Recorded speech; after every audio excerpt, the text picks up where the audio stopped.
আজানের আগে নামাজ পড়া যাবে কিনা, অনেকে আমাদের কাছে প্রশ্ন করেন, হুজুর আজানের আগে নামাজ পড়লে এটা হবে কি হবে না। অনেকে আমাদের কাছে এই ধরনের প্রশ্ন করে থাকে। মনে রাখবেন, আজান এবং নামাজ এটা কিন্তু ভিন্নতা রয়েছে। বিশেষ করে নামাজ এটা কিন্তু সময়ের সাথে নির্ধারিত।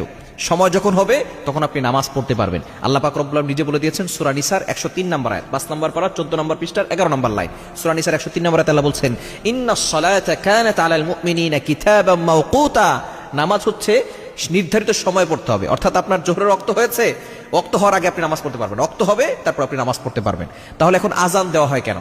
নবী সাল্লাল্লাহু আলাইহি ওয়াসাল্লামের কাছে জিবরাইল সালাম আসছিলেন। জিবরাইল সালাম এসে দুইবার তিনি 5 ওয়াক্ত নামাজ পড়িয়েছেন। একবার নামাজের শুরু ওয়াক্ত পড়িয়েছেন, একবার শেষের ওয়াক্ত পড়িয়েছেন, এবং তিনি বলে দিয়েছেন যে এর মাঝখানের সময়টা হচ্ছে মুস্তাহাব সময়। সুতরাং আজান দেওয়া হয় জামাতের জন্য, এটা হলো জামাতের সুন্নাত। অর্থাৎ আজান দিয়ে মানুষকে ডাকা হয় এই জন্য যে জামাত শুরু হবে, তোমরা তাড়াতাড়ি মসজিদে চলে আসো।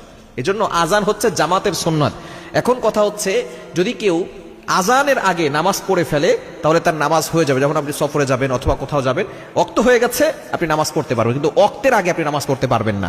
তবে আজানের পরে জামাতে গিয়ে নামাজ পড়া হচ্ছে বেটার। অবশ্যই খেয়াল রাখতে হবে, জামাতে নামাজ পড়ার অনেক গুরুত্ব রয়েছে, বিশেষ করে পুরুষদের জন্য। মহিলারা ঘরে নামাজ পড়বে আর পুরুষরা জামাতে নামাজ পড়বে।